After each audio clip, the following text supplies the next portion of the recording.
નમસ્કાર મિત્રો,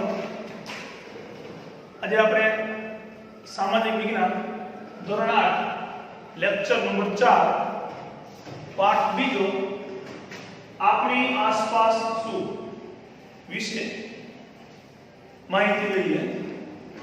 તો આપણી આસપાસ શું આ પાઠની શરૂઆત છે અલગ રીતે જોઈ તો પાઠની અંદર પેરેગ્રાફની અંદર પણ સ્ટોરી આપેલી છે. એ સ્ટોરી પ્રમાણે જોઈ તો એક બાળક અને એના મમ્મી એટલે કે ધનવીર નામનું બાળક અને એના મમ્મી બંને ગાર્ડનમાં ફરવા જાય છે. ફરતા ફરતા બાળ સહજ પ્રકૃતિના અનુસંધાને ધનવીર એના મમ્મીને પ્રશ્ન કરે છે કે મમ્મી આપણે જેના ઉપર ચાલીએ છીએ તે પૃથ્વી કેવી રીતના બની હશે. ત્યારે ધનવીરના મમ્મી એને કહે છે કે બેટા, તું દરરોજ જે સૂર્યને જોવે છે તે સૌર પરિવારનો જ એક આ સભ્ય છે. એટલે ધનવીર ફરી પ્રશ્ન કરે છે, તો મમ્મી આ પૃથ્વી છે એ કેવી રીતના બની હશે? સૌર પરિવારનો સભ્ય છે પણ આ પૃથ્વી જે છે એ કેવી રીતના બની હશે? ત્યારે એના મમ્મી એને સમજાવે છે કે બેટા, આ પૃથ્વી છે એ સૌર પરિવારનો એક સભ્ય છે. આ સૌર પરિવારની વચ્ચે આ પૃથ્વી આવેલી છે. આ પૃથ્વી જ્યારે સૂર્યમાંથી અલગ થઈ ત્યારે એટલે કે પૃથ્વીનો ઉદ્ભવ થયો ત્યારે એ અગનગોળાના સ્વરૂપમાં હતી. આ અગનગોળો ધીમે ધીમે ઠંડો પડવા લાગ્યો. જ્યારે ધીમે ધીમે અગનગોળો ઠંડો પડે છે ત્યારે એમાંથી અલગ અલગ તત્વો જુદા થવા લાગ્યા. એટલે કે પહેલા એ પ્રવાહી સ્વરૂપમાં અને ત્યાર પછી એ એમ કહેવાય કે હવાના સ્વરૂપમાં કે ઘન સ્વરૂપમાં એમ અલગ અલગ તત્વો અલગ અલગ થવા લાગ્યા. ત્યારે એનું વિભાજન થયું અને આખી પૃથ્વીનું નિર્માણ થયું. પણ વિશેષ વાત એ છે કે આ પૃથ્વી સૌર પરિવારનો એક સભ્ય છે, પરંતુ પૃથ્વી સપાટી ઉપર સજીવોને જીવવા માટે અન્ન, વાતાવરણ, હવા, પાણી માત્ર ને માત્ર પૃથ્વીને જ મળ્યા છે. સૌર પરિવારના અન્ય સભ્યો પાસે આ તત્વો નથી. આથી પૃથ્વી સપાટી ઉપર સજીવોનું અસ્તિત્વ ટકી શકે છે. એટલે આપણે એને જીવાવરણ તરીકે ઓળખીએ છીએ. આમાંથી અગનગોળામાંથી જે તત્વો અલગ અલગ થયા એને આપણે વિગતવાર જોઈએ. તો આપણે એવા જ આપણી આસપાસ શું એ પાઠને જોઈએ છીએ. એમાં સૌથી પહેલા એ કહેવાય કે આપણે જોયું તેમ કે જેને આપણે સૌર પરિવાર કહીએ છીએ તે એટલે કે આપણી પૃથ્વી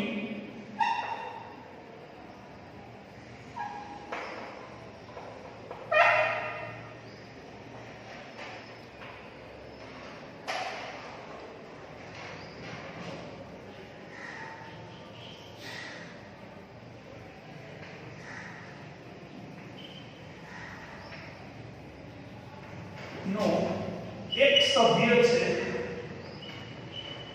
પ્રમાણ જોયું કે આપણી પૃથ્વી સૌર પરિવારનો એક સભ્ય છે. હવે એમાં એમ કહેવાય કે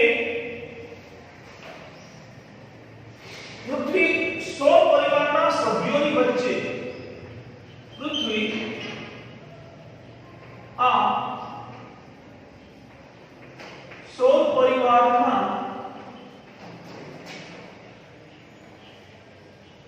સભ્યોની વચ્ચે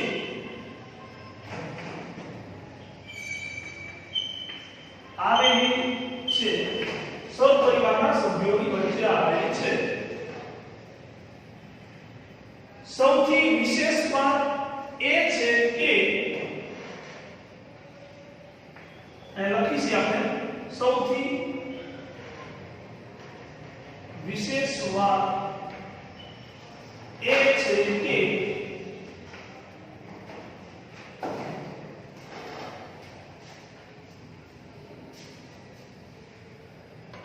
આપણા જેવા સજીવોને જીવવા માટે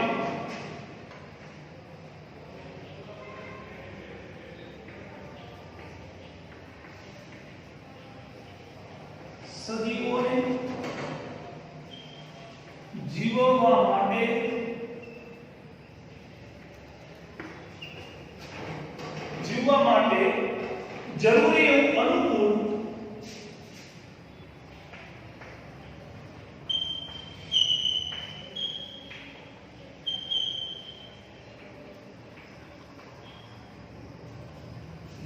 એવું અનુકૂળ વાતાવરણ, પાણી અને હવા,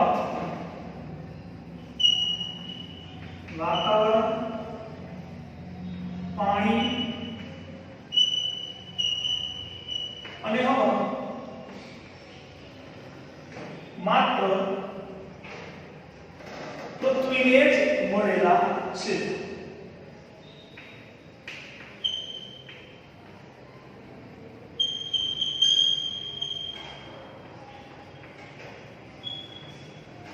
પૃથ્વીને જ મળેલા છે. આમ આપણે જોયું કે વાતાવરણ, પાણી અને હવા માત્ર પૃથ્વીને જ મળેલા છે. આ તમામ સુવિધા સજીવોને જીવવા માટે અનુકૂળ હતી. આથી ત્યાં સજીવોનું અસ્તિત્વ રહ્યું. હવે એમાં એમ કહેવાય કે આવા જે સજીવો છે એ પૃથ્વી સપાટી પર રહ્યા છે, પણ ધનવીરનો પ્રશ્ન એ હતો કે પૃથ્વી કેવી રીતના બની હશે, તો એને આગળ ટોપિકમાં લઈએ તો એમ કહેવાય કે સૌપ્રથમ પૃથ્વી સૂર્યમાંથી અલગ થઈ ત્યારે તે એક અગનગોળાના સ્વરૂપમાં હતી. તે એક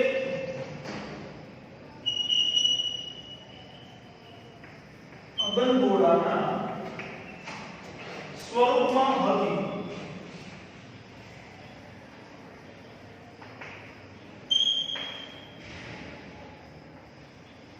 આ અગનગોળો ધીમે ધીમે ઠંડો પડવા લાગ્યો ત્યારે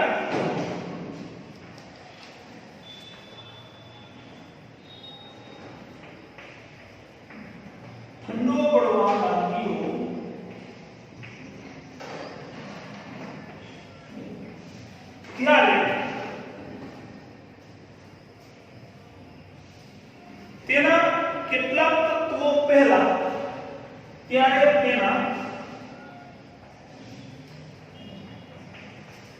કેટલાક તત્વો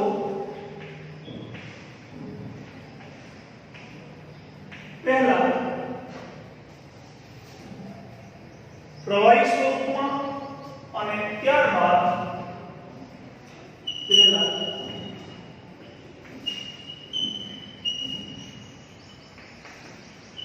અને ત્યારબાદ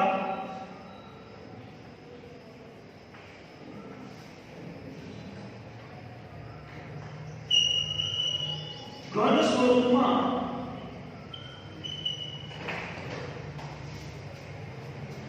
રૂપાંતર પામ્યા.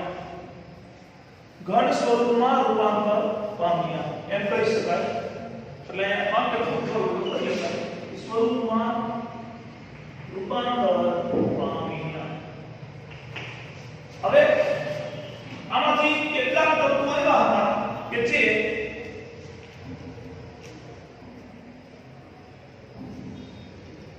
તત્વોનું ઘન સ્વરૂપમાં, એટલે એમ કહેવાય કે આમાંના કેટલાક તત્વો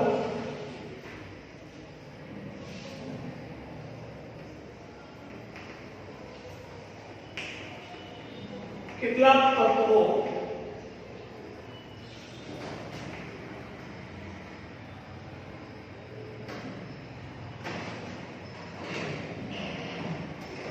નું ઘન સ્વરૂપમાં રૂપાંતર થયું. કેટલાક તત્વોનું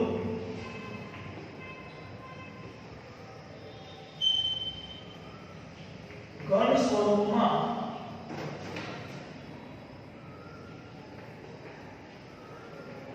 રૂપાંતર થયું, જેને કયા નામે ઓળખવામાં આવે તો જેને મૃદાવરણ કહે છે. જેને મૃદાવરણ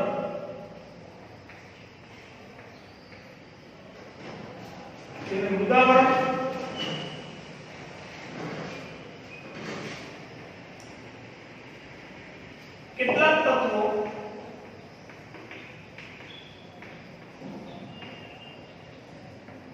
કેટલાક તત્વોનું તો એમ કહેવાય કે પ્રવાહી સ્વરૂપમાં રૂપાંતર થયું.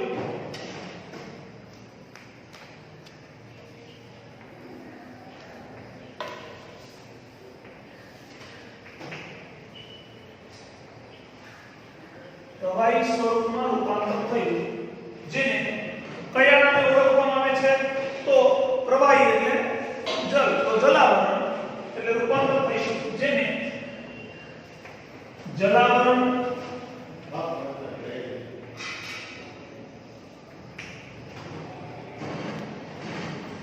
કહે છે.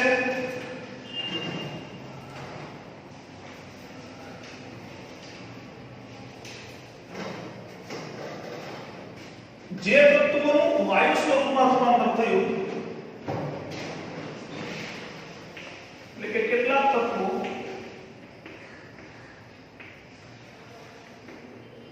વાયુ સ્વરૂપમાં રૂપાંતર થયું,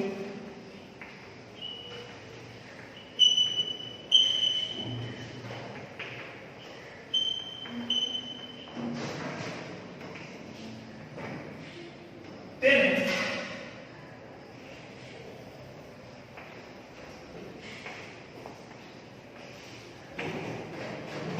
વાતાવરણ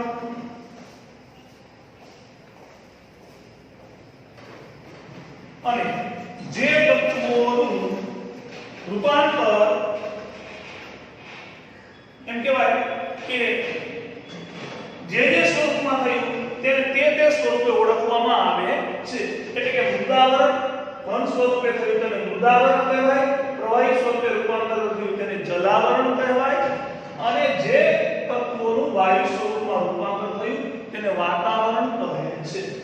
હવે આ બધા જ તત્વો એટલે કે પાણી, હવા, ખોરાક બધા જ તત્વો સજીવોને જીવવા માટે અનુકૂળ છે.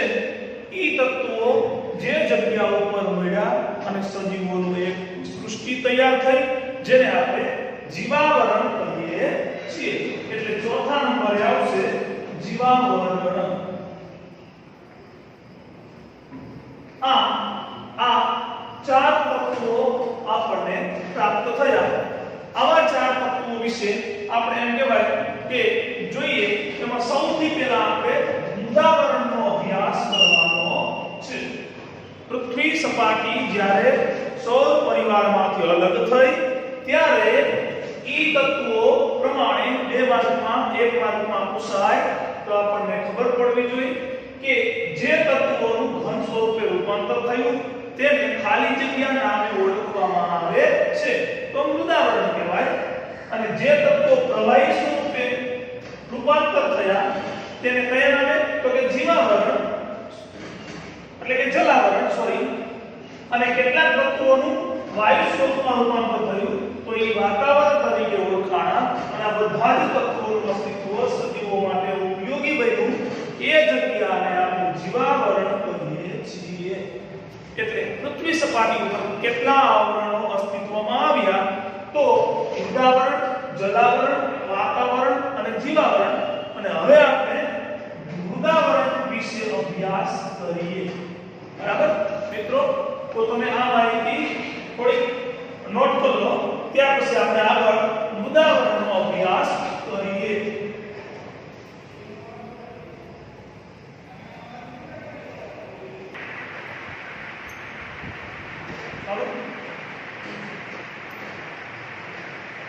ચાલો મિત્રો આપણે જે ટોપિકે પહોંચ્યા મૃદાવરણ.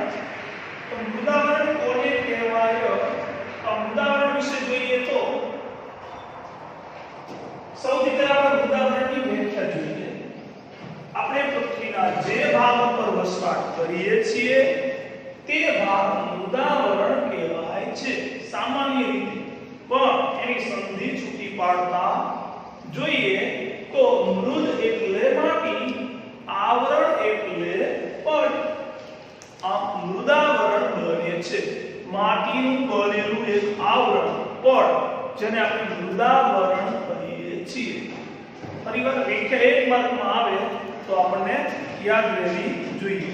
તો ફરીવાર એનો અભ્યાસ કરીએ કે આપણે પૃથ્વીના જે ભાગ ઉપર વસવાટ કરીએ છીએ તે ભાગ મૃદાવરણ કહેવાય છે.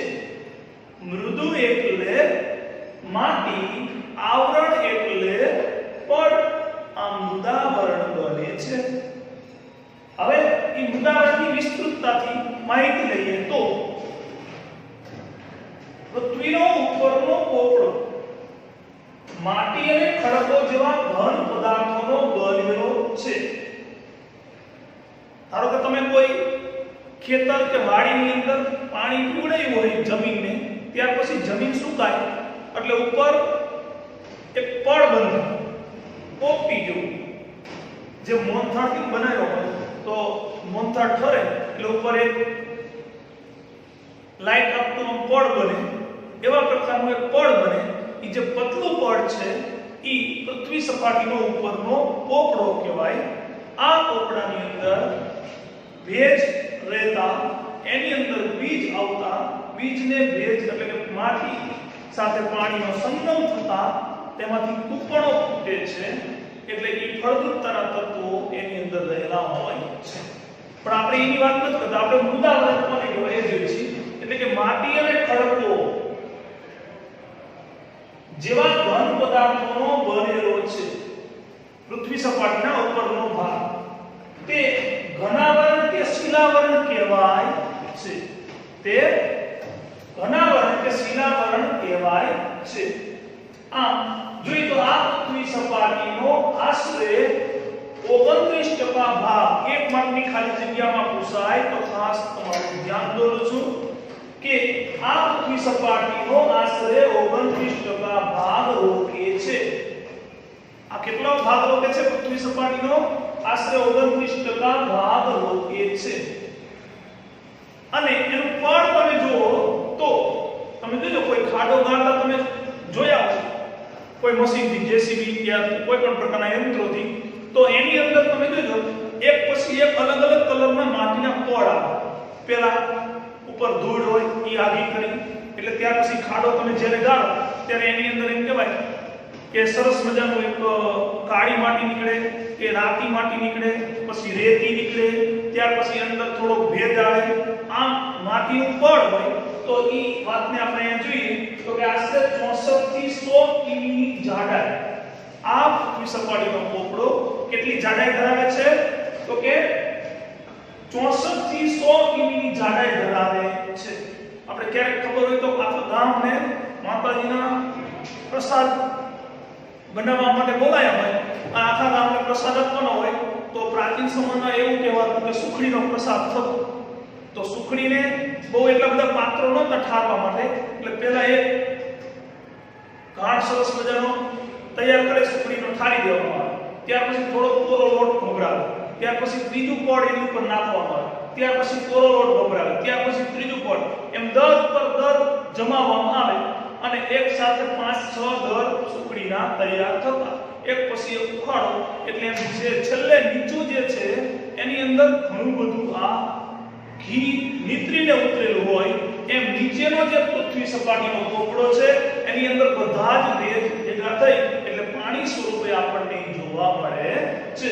આમ આપણે અહીંયા જોઈએ તો પૃથ્વી સપાટીનો આશરે 64 થી 100 કિમીની જાડાઈ ધરાવતો આ ભાગ હોય અને અંતે એમ કહેવાય કે આ ભાગ પર જ એટલે કે આ જે પૃથ્વી સપાટીનો ભાગ છે એની ઉપર જ નાના મોટા પર્વતો, ઉચ્ચ પ્રદેશો અને મેદાનો વગેરે આવેલા હોય છે.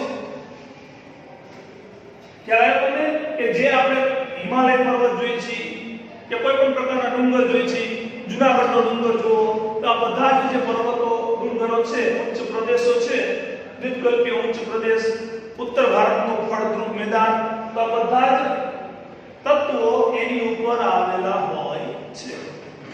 હવે તમે વિચાર કરો કે હિમાલય પર્વત કેટલો વિસ્તાર ધરાવે, કેટલો વજન, તો એ પૃથ્વી સપાટી ઉપર દબાણ રાખે છે, એ આગળ આવશે.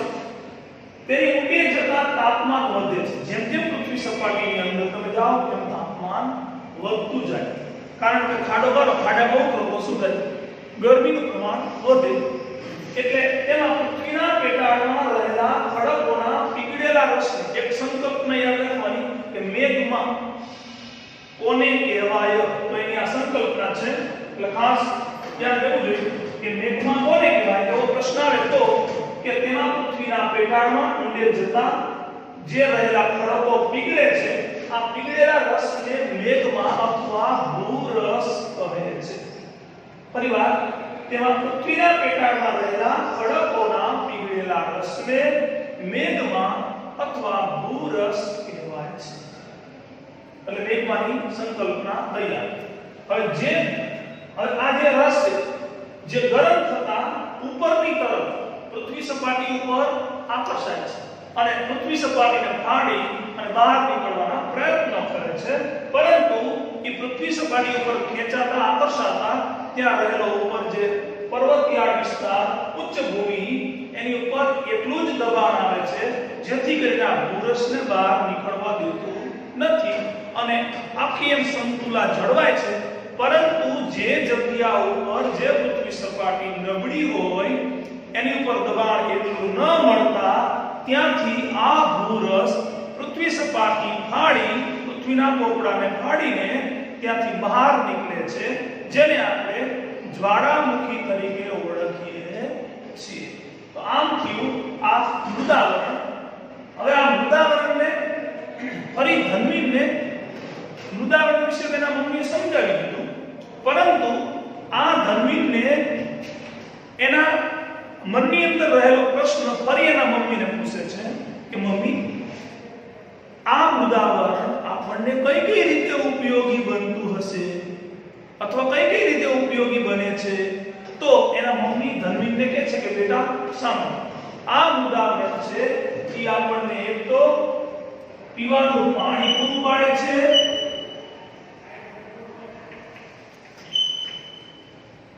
ખાવા માટે અન્ન,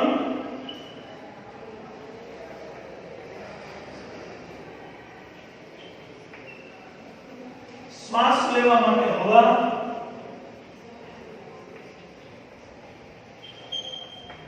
વગેરે રીતે આપણને ઉપયોગી છે.